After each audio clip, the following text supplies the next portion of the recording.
ચાલો આજે એક સફર પર નીકળીએ, એક એવી સફર જે ઇસ્લામની અંદર પ્રેમ, ભક્તિ અને રહસ્યવાદના રસ્તે લઈ જાય છે. આપણે વાત કરવાના છીએ સૂફીવાદની. અને હા, આ કોઈ સૂકો ઇતિહાસનો પાઠ નથી હો, આ તો દિલથી ઈશ્વરને શોધવાની એક જીવંત કહાણી છે. એક મોટો સવાલ જે સદીઓથી પૂછાતો આવ્યો છે કે ભાઈ, ઈશ્વરની ભક્તિ ડરથી કરવી કે પછી પ્રેમથી? અને બસ આ જ એક સવાલના જવાબની શોધમાંથી એક આખી વિચારધારા જન્મી, જેને આજે આપણે સૂફીવાદ તરીકે ઓળખીએ છીએ.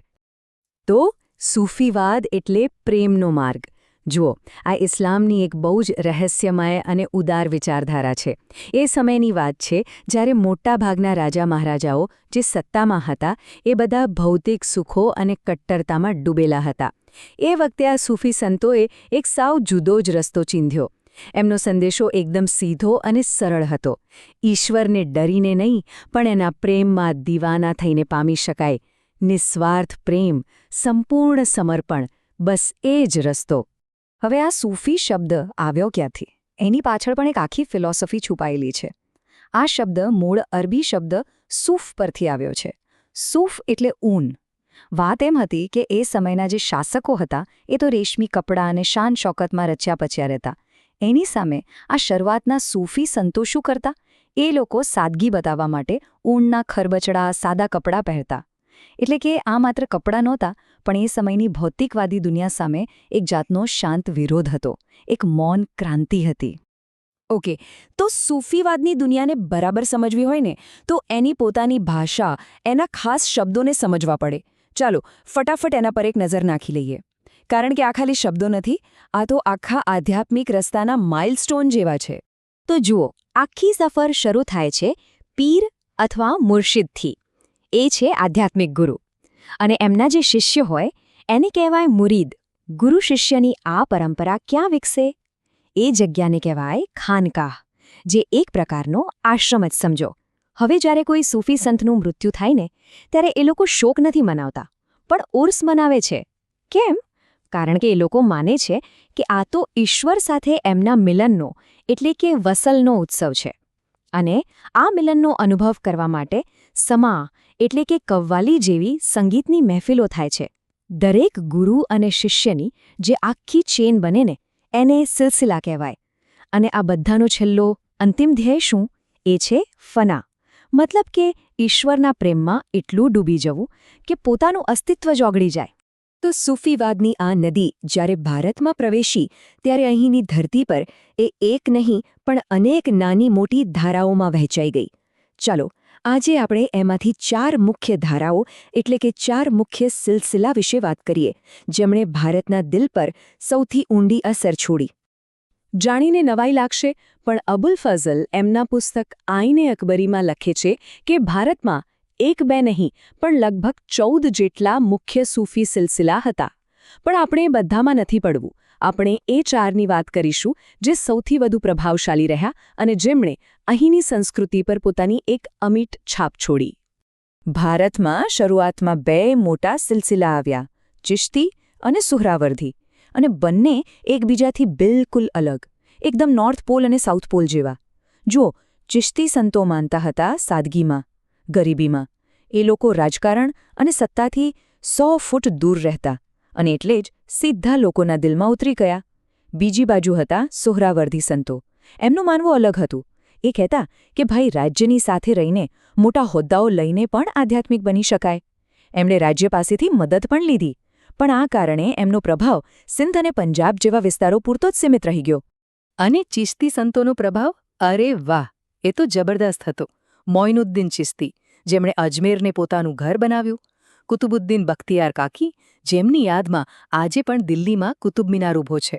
બાબા ફરીદ, જેમની વાણીમાં એટલી મીઠાશ હતી કે શીખોના પવિત્ર ગ્રંથ ગુરુ ગ્રંથ સાહેબમાં પણ એને સ્થાન મળ્યું. અને એમના જ શિષ્ય અમીર ખુસરો, એમણે તો કમાલ કરી દીધી. કવ્વાલી, સિતાર, તબલા, આ બધું એમની જ દેણ છે. આ તો એક આખો સાંસ્કૃતિક વારસો આપી ગયા. સત્તાથી દૂર રહેવાની વાત નીકળી છે તો એક કિસ્સો સંભળાવો. મહાન ચિશ્તી સંત નિઝામુદ્દીન ઔલિયા, એમણે દિલ્હી પર 1 નહીં 2 નહીં પૂરા 7 સુલતાનોનું શાસન જોયું. સત્તાઓ આવી અને ગઈ, પણ એ ક્યારેક કોઈ સુલતાનના દરબારમાં પગ મૂકવા ન ગયા. આ 7નો આંકડો છે ને એ ખાલી એક નંબર નથી, એ સત્તા સામે આધ્યાત્મિકતાની જીતનું, એની અડગતાનું પ્રતીક છે. હવે આવે છે કાદિરી સિલસિલો. આ લોકોનું કામ હતું દિલોને જોડવાનું, ધર્મો વચ્ચે પુલ બાંધવાનું, અને એનું સૌથી મોટું ઉદાહરણ છે સંત મિયાં મીર.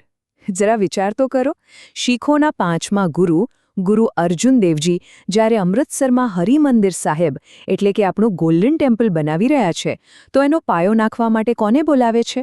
એક મુસ્લિમ સૂફી સંત મિયાં મીરને. આનાથી મોટું ધાર્મિક એકતાનું ઉદાહરણ બીજું શું હોઈ શકે? શું અદ્ભુત વાત છે! પણ એવું નહોતું કે બધા સૂફી એક જ જેવું વિચારતા. ખાસ કરીને સંગીત એટલે કે સમાના મુદ્દે મોટા મતભેદ હતા. એક તરફ હતા ચિશ્તીઓ, જે કહેતા કે સંગીત તો ઈશ્વર સુધી પહોંચવાનો સૌથી સીધો રસ્તો છે, કવ્વાલીથી તો સીધા દિલના તાર જોડાઈ જાય. તો બીજી બાજુ હતા નક્શબંધી સિલસિલાના લોકો. એ લોકો એકદમ કટ્ટર, રૂઢિચુસ્ત. એમનું માનવું હતું કે ના ભાઈ ના, સંગીત તો ઇસ્લામના કાયદા એટલે કે શરિયતની વિરુદ્ધ છે, એ તો ભક્તિના માર્ગમાં એક મોટો અવરોધ છે. સારું, તો આખા ભારતની વાત તો કરી, પણ હવે આવીએ આપણા ઘર આંગણે.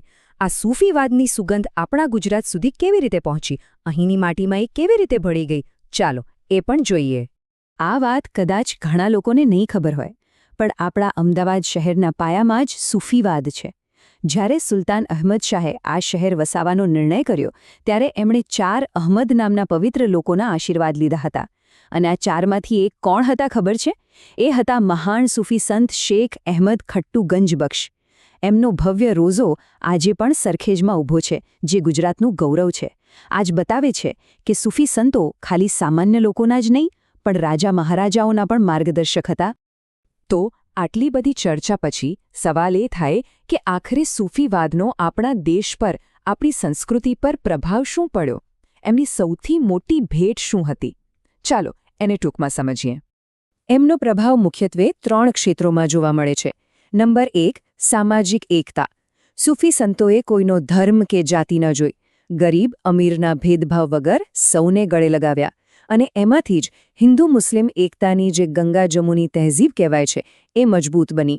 નંબર 2, ભાષાનો વિકાસ.